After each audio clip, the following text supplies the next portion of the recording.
David Soji, bonjour. Vous êtes le président de l'association 24.9 qui avait été créée en vue de la votation sur la construction d'un centre pour les VAM. Malgré le résultat de cette votation, le combat continue.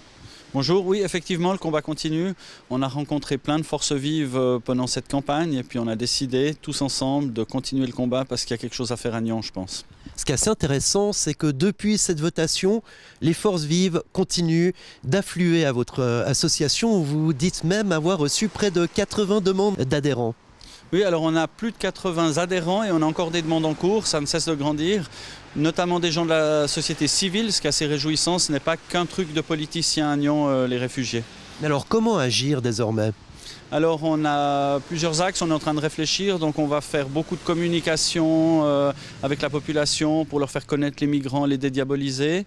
Et puis on va avoir des séances avec la ville et les opposants, on espère, pour pouvoir voir comment on peut trouver un consensus qui permettrait d'avancer sur ce dossier. On parle même d'un lobbyisme pro-migrants. Oui, on se veut un peu ça de manière humoristique. On veut être les défenseurs des migrants pour toute la partie qui est du logement. On pense toujours que les loger dans des abris de protection civile n'est pas une solution à moyen long terme. Et on est donc sur cette parcelle emblématique où devait avoir lieu cette construction. Pour vous, c'est toujours le lieu idéal pour construire ? Alors je pense que c'est le lieu idéal d'un point de vue géographique et puis d'un point de vue plus politique. Sur ce lieu, on connaît déjà les opposants potentiels, on peut discuter avec eux et puis au niveau de l'exploitation de la parcelle, proche du centre-ville, c'est idéal pour les migrants, pour leur intégration et puis pour leur vie en général plutôt que d'être en périphérie.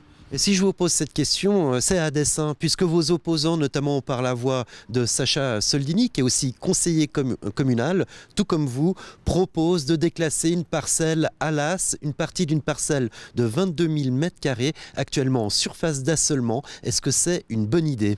Alors moi je pense que ce n'est pas une bonne idée pour plusieurs raisons. D'abord le délai de mise en œuvre va être beaucoup plus long qu'ici. Et puis dans un deuxième temps, isoler les migrants en périphérie, c'est vraiment faire un ghetto, ce à quoi il s'est opposé pendant toute la campagne. Il parle aussi d'un DDP réduit à 30 ans. Est-ce que là, ça pourrait être une solution ? Alors oui, la durée du DDP peut tout à fait être négociable à 30 ans. Il faut juste qu'il reste d'une durée convenable pour que l'investissement soit de qualité.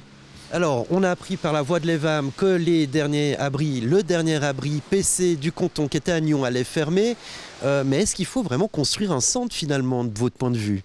Alors de mon point de vue, oui, il faut toujours construire un centre. D'ailleurs, le centre pour lequel on votait le 24 septembre n'était pas pour loger les migrants qui sont actuellement dans des abris, puisqu'on avait un délai de construction de 3 à 5 ans. Donc c'est une vision à moyen long terme. On sait pertinemment que la géopolitique mondiale ne va pas s'améliorer dans les mois et les années qui viennent. On va avoir des vagues migratoires, tant politiques que climatiques dans le futur. Donc il faut s'équiper et prévoir ces vagues pour accueillir les gens avec dignité.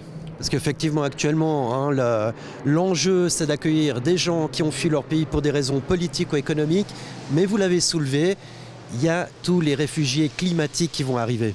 Oui, on sait pertinemment que le climat mondial ne va pas s'améliorer et puis que dans des zones qui sont déjà chaudes maintenant, elles risquent de devenir invivables ou difficilement vivables dans les années qui viennent pour des questions de température, de nourriture. Et on aura sûrement, vraisemblablement, des vagues migratoires dues à ces phénomènes. David Soji, merci beaucoup. Merci.